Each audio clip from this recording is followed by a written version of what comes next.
E aí, pessoal, tudo bem? Como que vocês estão? Esse vídeo vai ter que ser muito rápido, porque daqui a 10 minutos eu vou lá buscar a Lana, e aí quando ela estiver aqui em casa eu não quero fazer um vídeo falando sobre ela. Tem uma história muito legal para compartilhar, para contar. Primeiro eu vou ensinar a cultura brasileira falando do que aconteceu aqui em casa essa semana. E aí, para e pensa se você não passou a vida inteira escutando histórias parecidas, e de repente você acha que é desse jeito que se cria filho, né? Então, ela era muito birrenta. Ela chegou aqui em casa, a mãe dela trouxe ela aqui, eu abri o portão e ela perguntou pra mim se eu tinha comprado cereal. E eu falei que não. E ela ficou tremendamente irritada, saiu pisando firme, entrou dentro de casa. Aí eu conversei com a mãe dela, peguei as coisas, me despedi. E aí quando eu entrei em casa, ela não tava na sala, ela não tava na cozinha, eu fui, ela tava no quarto e ela tava em cima da minha cama, debaixo de um edredom. Ela fez uma cabaninha e tava lá. E ela tava lá choramingando. E ela tava muito brava. E aí agora sim corta e complete essa história com aquilo que a sua bagagem cultural te traz, né? Já sentei lá com o safanão na orelha pra aprender a largar mão de ser besta. Eu falei, ih, para de birra, hein, senão não larga a sobremesa. Olha, isso é uma coisa muito feia de uma menina fazer, né? Porque meninas não se comportam desse jeito, né? Fausto faz mais pelo feminismo do que o feminismo. E assim, não é típico da Lana fazer esse tipo de coisa. E a primeira coisa que eu pensei é: tem alguma coisa errada na casa dela, da mãe dela, e talvez tenha acontecido alguma coisa muito séria lá que a pessoa descobriu o que é. Ou será que foi na escola? Eu falei, filha, você. Aconteceu alguma coisa na casa da mamãe? Aconteceu alguma coisa na escola que te deixou triste? E aí ela falou que ela queria cereal, ela ficou repetindo isso várias vezes. E a mãe dela falou que ia comprar e não comprou. A mãe dela falou depois eu comprava e não comprou. E aí eu me toquei, né? Eu falei, cara. E aí, assim, me bateu um certo orgulho, porque a Lana vai fazer 7 anos no meio do ano agora. Em junho ela faz 7 anos, que é uma idade muito crítica pra vida de uma criança. Então, 6 anos e 8 meses estamos aí, ó, firme, né? Na missão de suavizar a primeira infância dessa menina. E aí eu desenterrei da minha cabeça uma história que aconteceu no domingo. E se por um lado me bateu uma tristezinha, também me bateu um orgulho muito grande. No domingo a gente foi fazer um passeio a gente foi fazer um passeio a pé. E aí a gente foi pra uma casa de carnes que é na verdade um mini mercado. Na verdade é um mercado, né?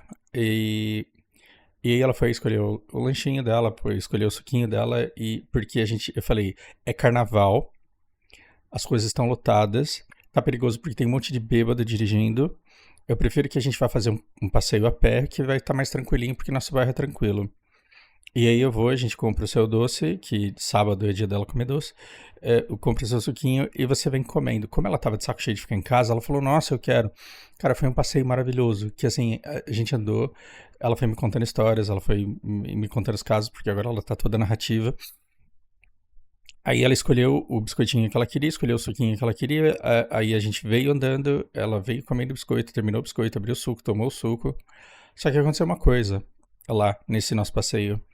Ela encaquetou com os sucrilhos lá. Ela viu uma caixa de cereal e falou: pai, eu quero cereal.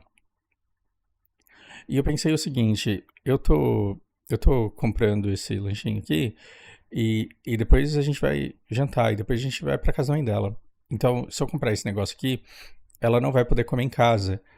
E, e não tem nem leite, tem leite em pó aqui em casa. Dá pra fazer, mas sei lá, fica esquisito. E eu falei: não, filha, o que você prefere? Você quer o seu biscoitinho ou você quer esse cereal? E ela tá acostumada, ela não faz conta de matemática com dezenas, assim, ainda não. Mas ela tá acostumada a ser forçada, assim, estimulada a fazer escolhas.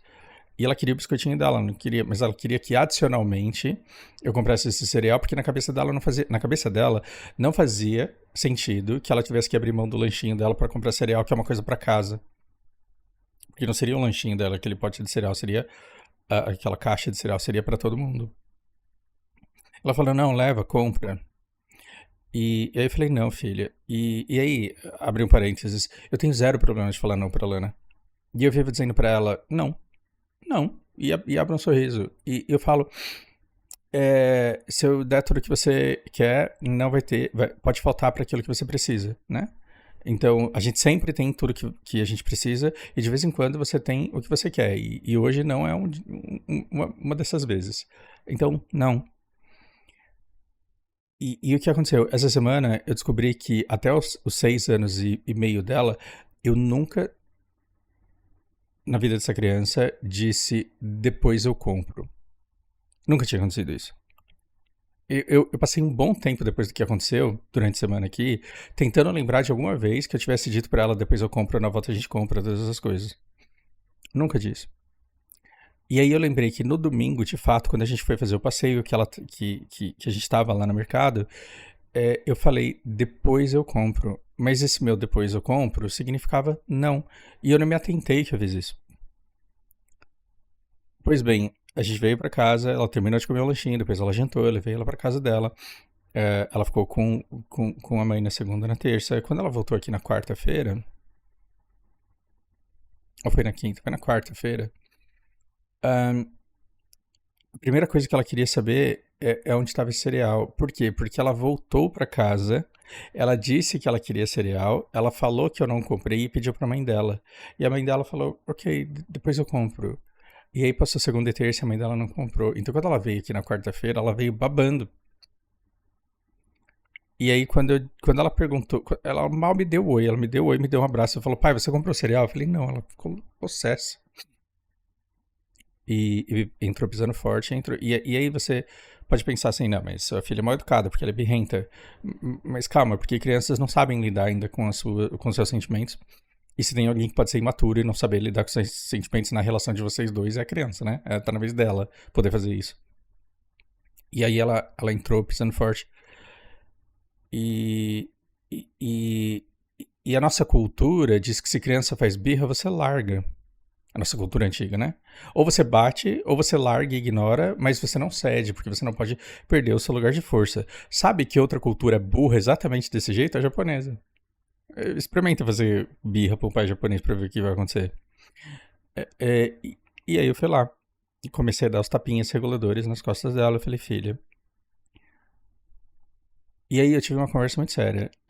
Ela saiu lá de baixo e eu falei, é verdade que no domingo você me pediu pra comprar o cereal e eu falei pra você que não e depois eu falei que depois eu compro. Quando eu disse depois eu compro, ali eu tava querendo dizer não. Mas eu entendo que você entendeu que isso era uma promessa. E porque eu disse depois eu compro, eu vou comprar. Porque eu falei pra você que eu ia fazer uma coisa, eu vou fazer. Só que não vai ser hoje. Que porque eu tenho aula, porque eu não posso sair. E, e aí começou a me bater um orgulho. Eu falei, caramba, a Lana, por conta do autismo, ela é literal. Diga para pais de autistas também.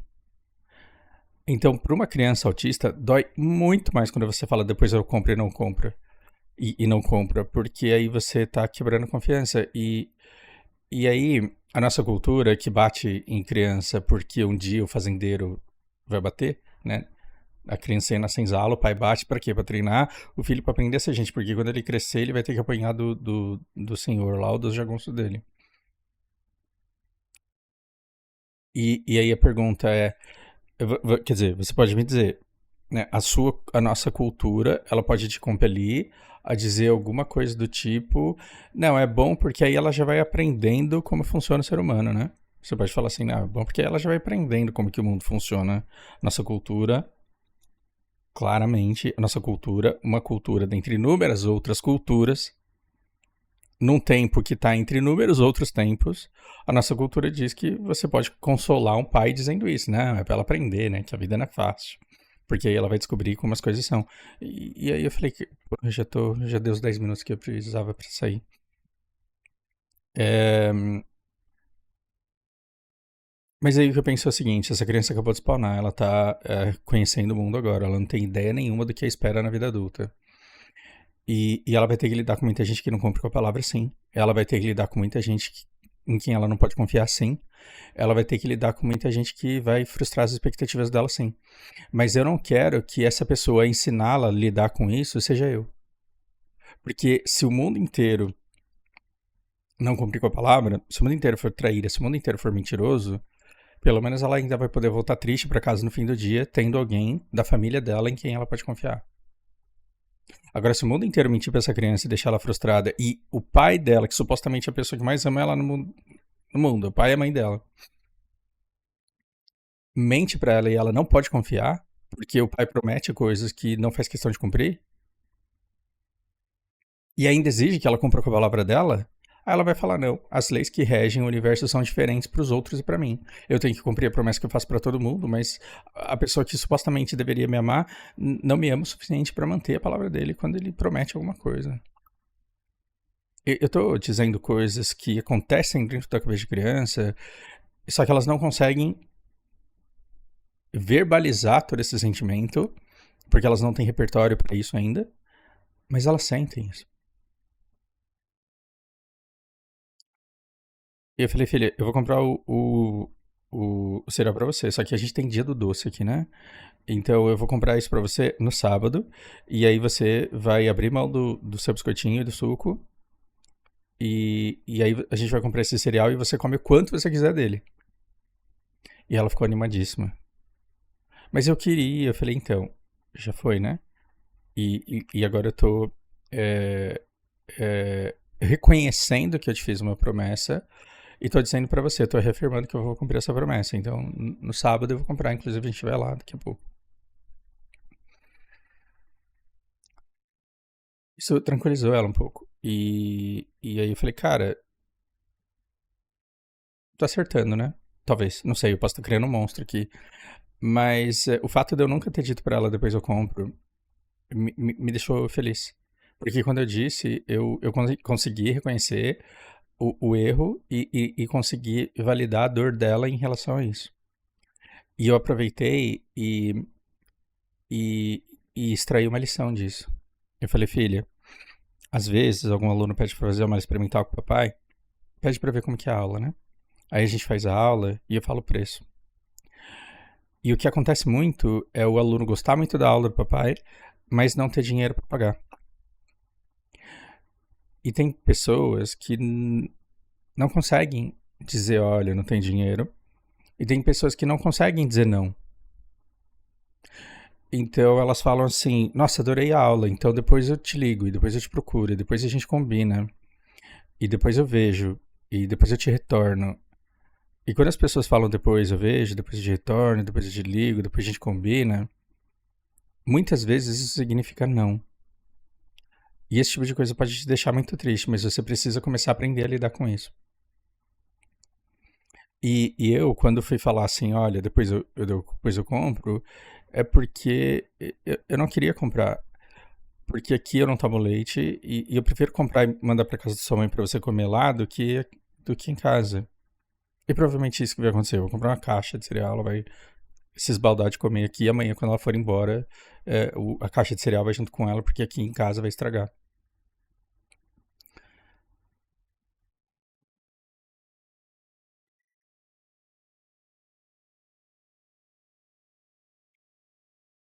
É desafiador. E... Mas tem uma coisa que não tem preço. Perceber que a Lana, ela confia na minha palavra, ela segue as minhas orientações, porque ela vê que existe um racional, uma razão. Que a Lana não cresce se sentindo injustiçada e não cresce sentindo que ela tem que abrir exceções para coisas que eu digo que ela deve fazer e respeitar. Ou seja, todas as lições que eu dou para ela de respeito e comportamento são de coisas que eu respeito nela e de comportamentos que eu tenho e que eu faço. Eu acho que isso para o desenvolvimento de uma criança é muito grande, porque se não cresce um adulto do tipo: nossa, eu tenho certeza que minha mãe me ama, porque minha mãe fez tudo por mim. Minha mãe sofreu muito por mim. Mas aí lá no fundo tem aquelas aquelas feridas maltratadas, de uma série de indícios, de uma série de coisas que faziam com que você sentisse que você não merecia sequer que as pessoas cumprissem com o combinado com você e que você não podia nem ficar brava pelo fato de você cobrar que uma pessoa cumprisse o que ela prometeu. Então, quando eu entro no quarto e acolho a Lana, ao invés de começar a dar bronca nela porque ela tá fazendo birra, porque ela é uma ingrata, porque ela tem de tudo, porque ela não tem que trabalhar, porque ela não tem que carregar pedra com 7 anos, porque ela não tem que trabalhar na roça, porque ela tem uma escola cara, porque ela come. Você tá vendo que quantas crianças têm certeza do amor dos pais, mas ao mesmo tempo têm um peso enorme de existirem, porque toda vez que faziam birra em relação a uma coisa que precisava ser ensinado para ela, ficou escutando os pais jogarem na cara dela com inúmeros argumentos o quanto ela pesa na existência dos pais, o quanto ela é um fardo na vida dos pais, o quanto ela é ingrata por uma série de coisas, e tudo isso antes dos 7 anos, quando a criança não consegue se defender em relação não consegue se defender daquilo que é dito pra ela. Então você fica dizendo pra uma criança de 7 anos que ela não tem valor nenhum, que ela não presta pra nada, que ela só dá trabalho, que ela não tem coisa nenhuma. É, é, ela acredita. E não só ela acredita, como ela não consegue se livrar dessa crença mesmo depois de adulto, mesmo depois de muitos livros, mesmo depois de muita terapia, mesmo depois de muita vivência, mesmo depois de um monte de coisa. Eu tava lendo Freud de novo. Porque a Rita estamos lendo Freud de novo, né? Então, ela contrata aula de inglês, mas a gente fica lendo filosofia em inglês, tudo bem, mas... Ou psicologia em inglês, e tá tudo bem, e discutindo os textos. E aí a gente tá lendo de novo aquela parte lá do início do descontamento da civilização. Ela falou, nossa, você lembra da primeira vez que você ficou com raiva de Deus desse jeito? Você lembra dessa primeira vez em que você ficou chateado por perceber que essa conexão oceânica aí ela era meio falha? E, e aí ela contou pra mim uma experiência que aconteceu com ela quando ela tinha 5 anos. E aí eu fiquei tentando lembrar o que estava passando pela minha cabeça quando eu tinha 5 anos. Eu falei, cara, quando eu tinha 5 anos, eu tava conversando com Deus pedindo pra morrer. Desculpa jogar água na tua cerveja aí. Por quê? Porque a minha mãe morreu quando eu tinha 1 ano e meio. Meu pai ficou uns 6 meses com uma babá e depois ele casou com uma mulher que disse que amaria as 2 crianças como se fossem filhos dela. Só que ela queria o marido, ela não queria os filhos. E por volta dos 5 anos, meu pai estava todo saidinho. Então ele tinha uma clínica e um hospital, e ele saía do hospital e não voltava para casa. E ela ficava possessa com isso. Né? Eu lembro quando eu tinha uns 6 ou 7 anos. Cara, eu era uma criança da idade da Lana, você tem noção disso? Eu era uma criança da idade da Lana. E ela tava putaça dentro de casa. E aí eu falei no banheiro da casa do bairro Assunção, lá em São Bernardo, eu falei assim, eu gosto quando o pai dorme fora, porque aí ele traz sabonete. E ela teve um ataque de ira, e ela me bateu e mandou eu sair do banheiro, e pegou o sabonete da minha mão e jogou fora. Por quê? Porque meu pai tinha um hospital, aí ele tinha o, o apartamento lá perto, entre o caminho do hospital e de São Bernardo, ele tinha um apartamento no qual ele poderia passar sem nenhum problema. E ele dizia que ele dormia nesse apartamento quando ele estava no hospital em Taboão da Serra. E ele voltava para casa quando ele estava na Clínica Estoril, ali no Riacho Grande, ali de São Bernardo do Campo. E isso passou, né? Esses tapas na orelha, esse acesso de raiva era diário, então não teve nada de diferente naquilo que eu falasse, meu Deus, que coisa esquisita de acontecer. E foi só depois que eu comecei em motel, quando eu tinha 18, 19 anos, que eu percebi que quando você vai no motel e você entra lá pra transar, você tem aquele kit que você ganha ali, né? Aquelas coisinhas assim. Eu falei, nossa, velho. Quando eu tinha 6 anos, eu falei, nossa, adoro quando meu pai dorme fora de casa e traz um sabonete de motel pra casa. E aí eu entendi o tapa na orelha que eu tomei e o excesso de raiva que teve e a briga que teve em casa depois, porque o meu pai não voltou mais com esses sabonetes. Então, eu lidava com uma mulher que tinha visto em duas crianças a esperança de viver uma história de princesa, porque ela seria sempre, para sempre, a mulher do médico e mãe de duas crianças lindas numa família feliz. Mas como ela não conseguiu essa família feliz, ela se sentia uma empregada tendo que criar de duas crianças, tendo que cuidar, tendo que criar duas crianças. Então, a gente deixou de ser o passaporte da felicidade dela e passamos a ser o castigo pela ambição dela. Porque afinal de contas ela tinha que cuidar dos dois ali sozinha, porque meu pai não participava nisso. E então eu cresci escutando você é um peso na minha vida, você só dá trabalho, eu quero te mandar para um colégio interno para você aprender o que é bom para tosse. Por quê? Porque os meus irmãos na sua idade de 7 anos já trabalhavam e você é um vagabundo. Mas aí pra rua eu era perfeito, né? Porque, nossa, ele já lê, ele já estuda, ele já fala japonês, eu não tinha ideia do que japonês era, então eu cresci com uma síndrome de postura enorme, porque ela ficava falando que eu fazia coisas que eu era, coisas que eu não era. Então quando ela voltava pra casa e dizia que eu não prestava pra nada, que eu não sabia nada, eu falava, não só eu não sei nada, como eu deveria saber, e é culpa minha que eu não falo japonês, sendo que meu pai nem falava comigo e ninguém me ensinava essa porra. E aí você chega pra mim e você fala assim, ah, Fausto, mas agora tá tranquilo, né? Porque você já é um adulto e agora você sabe que você tem valor, e que você merece ser amado, e que você... Não. Steve Jobs passou a vida inteira buscando sucesso. Também não. A vida inteira ele teve crises e momentos de fossa, igual Musashi, em que ele ficava falando, eu sou tão inútil, eu sou tão imprestável, que minha mãe me abandonou e não quis me criar. E minha filha não me ama, porque eu abandonei ela também, a Lisa. Warren Buffett, ele passou a vida inteira e tá até hoje com o mesmo vazio da Tamara Klink, tendo que atravessar o mundo, tendo que ser o cara mais bilionário do mundo, e tendo que atravessar o mundo de barquinho pra ser alguém, e não consegue.